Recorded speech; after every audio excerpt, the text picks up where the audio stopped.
Another war is began. People of Pakistan have great respect More people will be killed. and affection for the people of Iraq. All this for what? Only to demonstrate your power? Let's proceed step by step. At the start of the Gaza war, we asked, if a large-scale war broke out, what would be the possible combat fronts? How could the scenarios develop? 3 months have already passed, but the situation has not improved at all. Are we faced with an expansion of hostilities throughout the Middle East? Or is it just alarmism and news chasing? Because, let's face it, all sorts of things have happened in the last week and a half, and it's time to reorganize our ideas and understand who attacks whom, why, and with what possible consequences. Right now, we have 4 high-risk areas before us: Israel and Gaza, the border between Syria, Lebanon, and the West Bank, Yemen and the Red Sea, and, finally, Iran, which recently bombed Syria, Iraq, and even Pakistan. Let's start with the latest news from area number 1. Since the invasion of the Gaza Strip began at the end of last October, Israel has razed 1/3 of all buildings, including 70% of schools, 2/3 of hospitals, and half of homes, resulting in deaths of at least 23,000 Palestinians, including above all women and children. In fact, in less than 3 months, the Israel Defense Forces have launched around 22,000 attacks against Gaza. To make a comparison, in Iraq between 2014 and 2017, the pro-American conducted 15,000. As a result, every day, according to estimates, on average 250 Palestinians die. According to the World Food Program, the entire population of Gaza, more than 2 million people, risks dying of starvation. And let's be clear, this is not sensationalism, but pure reporting duty. It is a repression, that of Israel, which cannot be justified by the sole desire to eradicate Hamas. Benjamin Netanyahu, in response, says, "No one will stop us, neither the Hague nor the axis of evil." What is this axis of evil? We'll see it soon. In his view, Israel is defending itself, both at home and outside its national borders, and this brings us directly to the second risk area. Since the attack by Hamas on 7 October 2023, Israel has engaged in a remote clash with Hezbollah, an anti-Zionist Lebanese Shiite political party and paramilitary group that controls several areas of southern Lebanon, supports the Palestinian cause, is allied with Hamas, is backed from Iran, and has the largest non-state army in the world. The missiles and bombings mutually hit southern Lebanon and military bases in northern Israel. The Israeli attacks, however, would have gone further, up to Beirut, where last January 3rd, a certain Saleh al-Aruri, deputy head of the political arm of Hamas, was assassinated by a drone which blew up the Hezbollah base in which the leader himself was hiding.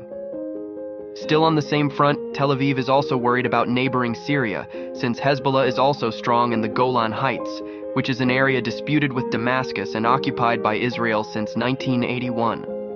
In theoretical line, Hezbollah enjoys the support of the pro-government militias of Bashar al-Assad and is also active close to Jordan. It is for this reason that, at the dawn of 2024, Israel claimed several attacks against Syrian army positions and structures after previous air raids had reached as far as the city of Aleppo. At Christmas 2023, another Israeli air raid near Damascus killed General Razi Mousavi, responsible for coordinating the military alliance between Syria and Iran.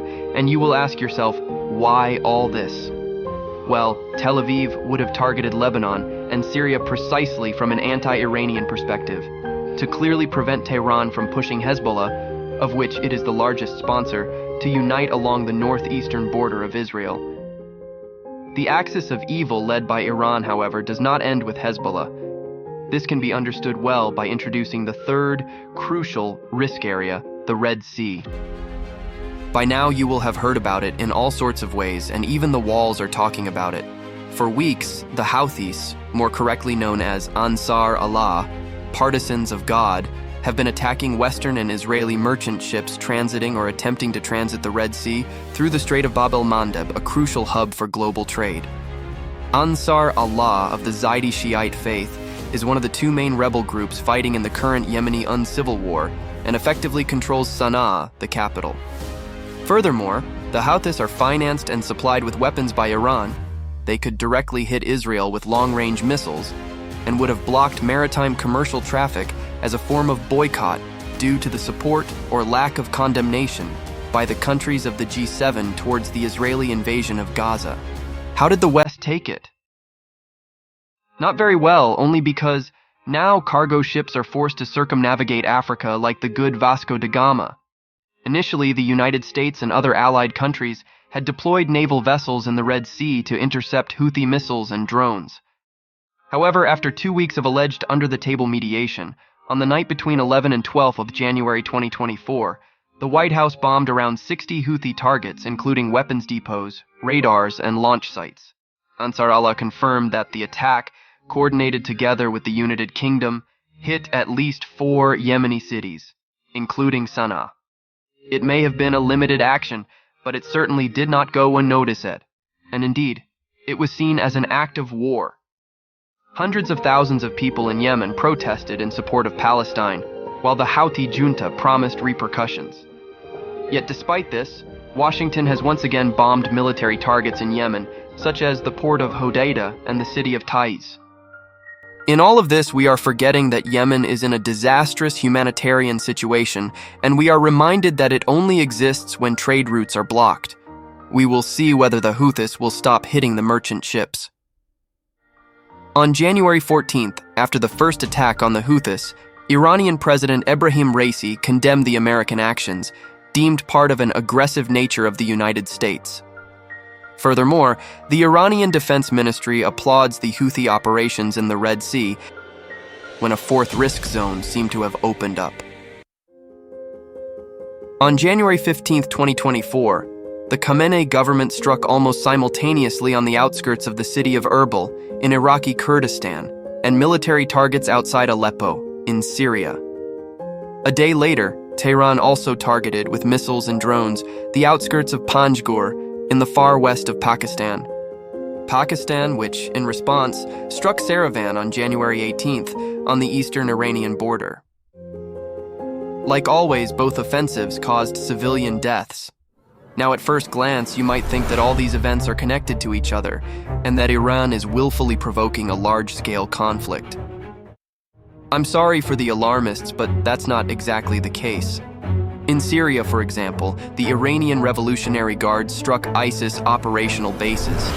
It would therefore be revenge for the terrorist attack in Kerman, Iran, which occurred last January 3rd and was claimed the following day by ISIS.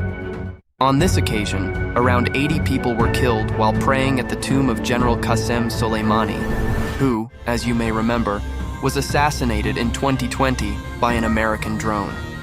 In Pakistan, however, Iran claims to have bombed the positions of the terrorist group Jaish al-Adl, a Sunni movement that calls, with violent methods, for the independence of Baluchistan, a region administered by Iran, Afghanistan, and Pakistan.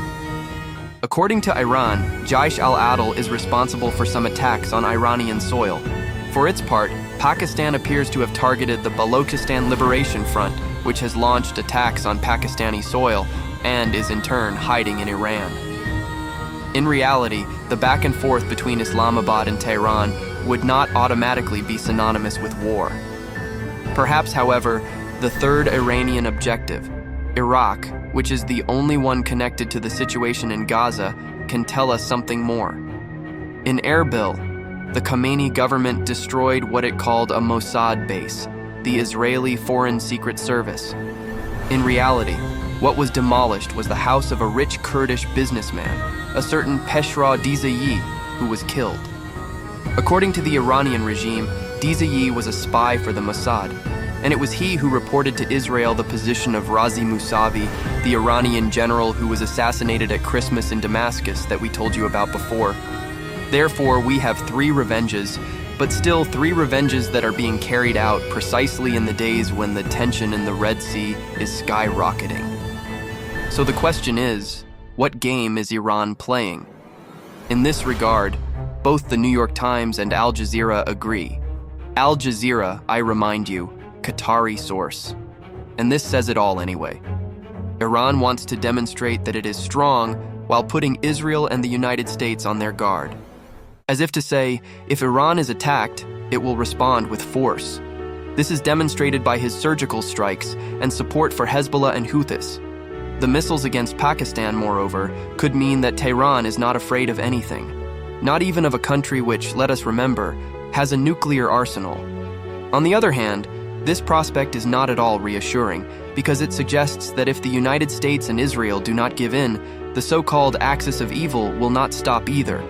But let's remember one thing, which seems unrelated to the whole Middle Eastern question but isn't. This year is the year of the presidential elections in the United States, and whoever wins will be able to decree the outcome and future of these escalations.